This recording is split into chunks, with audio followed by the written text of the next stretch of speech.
The American Brahmin influence in the beef industry is felt worldwide, and their genetics are sought by cattlemen in every continent.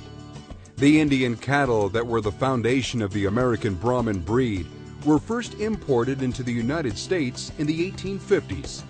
As the breed developed, the American Brahmin Breeders Association was organized in 1924. The first secretary was J.W. Sartwell of Houston, Texas. It was he who proposed the word Brahmin to the industry, and so it became the new name for the beef breed. Today, the American Brahmin breed has achieved acceptance for their environmental adaptation, longevity, mothering ability, and efficient beef production. The Brahmin breed is probably the most versatile beef breed of cattle there is in the world. If we think about circling the globe at 30 degrees north and 30 degrees south, and where that band of land, how much land that encompasses, just within the northern and southern hemisphere, we take an area that's almost to Dallas and go almost the entire country of Brazil. All that land mass fits between those, and that's where Brahmin cattle can exist.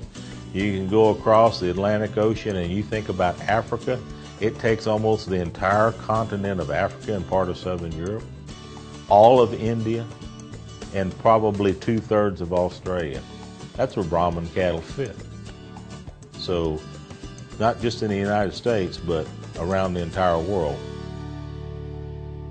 If you look at their attributes, or physical attributes, or genetic attributes, when we look at cattle that are adapted to hot, humid type climates, cattle that have longevity, cattle that are uniquely adapted to have some resistance to diseases and tolerance to parasites, ability to digest and utilize a little bit coarser forages and roughages, their ability to store some minerals, and because of longevity and their ability to live in undesirable tropical, subtropical type environments, they're uniquely adapted, particularly on the maternal side, for that as a cow breed.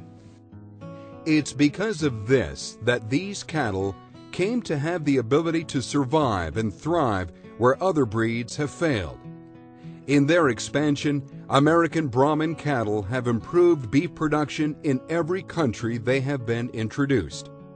They had in those early days great difficulty with the European and British cattle coming in here and being able to survive and reproduce and be efficient in this country, and they were constantly looking for some cattle to infuse into the herd here that would make the cattle more efficient and live better in this country and be more economical.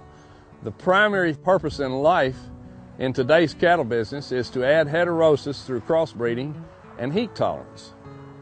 American Brahmin cattle are utilized extensively in the U.S. beef industry due to their convenience traits of heterosis, which equates to increased growth, environmental adaptability, insect resistance, efficiencies, longevity, and carcass quality. You think about where Brahmin cattle come from, the environment that they're adapted to as purebreds, and then we have whatever breed you choose to have as the other half of the F1 and the environments that they're adapted to. Now we have genes from both of those different breed types that within our own respective breeds were adapted to two different environments.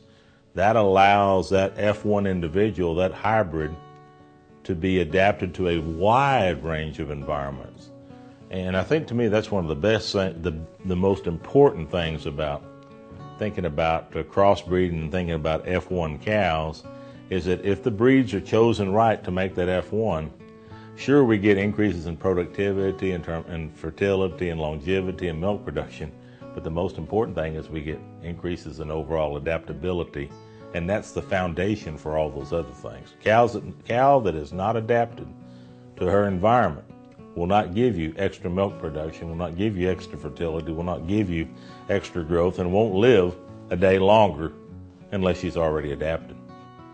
We run a cow-calf operation here in Central Florida, and we use 3 breeds of bulls, Angus, Charolais, and the Brahmas.